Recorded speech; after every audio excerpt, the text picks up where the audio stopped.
materials we'll be needing for this Alice band design. That's the fabric, okay, 8 by 8 and 2.5 by 615. Then the scissors, the stones, the gum, bias, and the tape rule. Alright, so I'll be showing us what we're starting with. First of all, you have to measure your Alice band round, and when I did that I got 14.5, okay, 14.5, and I measured 15.5 of my fabric, 15.5 of my fabric by 2.5 inches. Alright, so this is what I'll be placing on my Alice band by rubbing off the gum on the Alice band, then putting the material on top of it. At the center of the material, the Alice band should be at the center, so there will be allowances at both sides of the material. Okay, so I'll be putting gum on the Alice band. I'll place the gum around the Alice band and put it gently at the center, and this is what I've done so far. I've done it, and you can see the allowances at the side of the Alice band.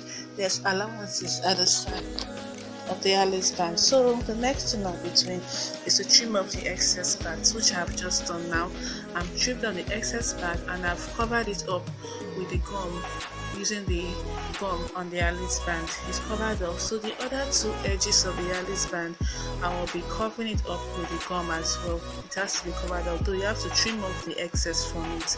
Now, after which I'll then place my bias, the strip of bias, to cover it completely. But that's not what I'll be doing now anyway.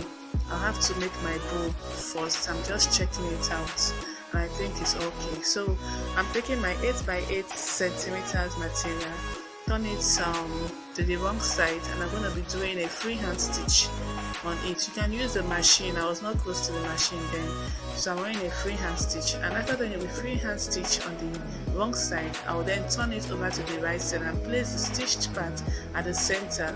Okay, it should be at the center. Then I will then cover it as I fold one part of it and the other part into two, just the way you can see in the video, and then I pleat the center to form my bow. You can make your bow in different ways anyway. I just want to do my own like this, so both sides of the bow should be equal. Okay, you can see I'm trying it on my Alice band, but both sides should be equal. Then you take your needle and thread, already knotted one, and begin to knot the head of this bow. Okay, begin to knot the head of the bow at the center of the bow, sorry, and make sure that they are both sides that are equal. Knot it and knot it very, very well so that the center will be so tight and firm. So I haven't done that.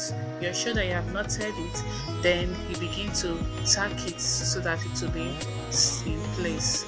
Alright, so you tack it right now, just like what you'll see in the video.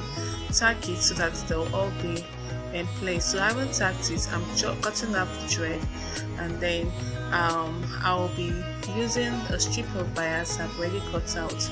I'll placing the bow on the Alice band, and then using the strip of bias to cover up the center part that I've already tacked, and then I'll use my needle and thread to tack it at the base, the under part of it.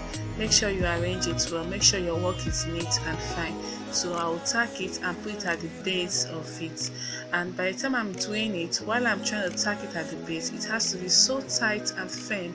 And after done that, I now use my Alice band, my bias, to cover everything under, so nobody sees where you tacked your bow on. Everything is neatly covered. Then I take the strip of that stones I showed you to cover the center parts of the bow, and you can see what we have now is so beautiful. So you can try this one out and let me have a view. Thank you so much.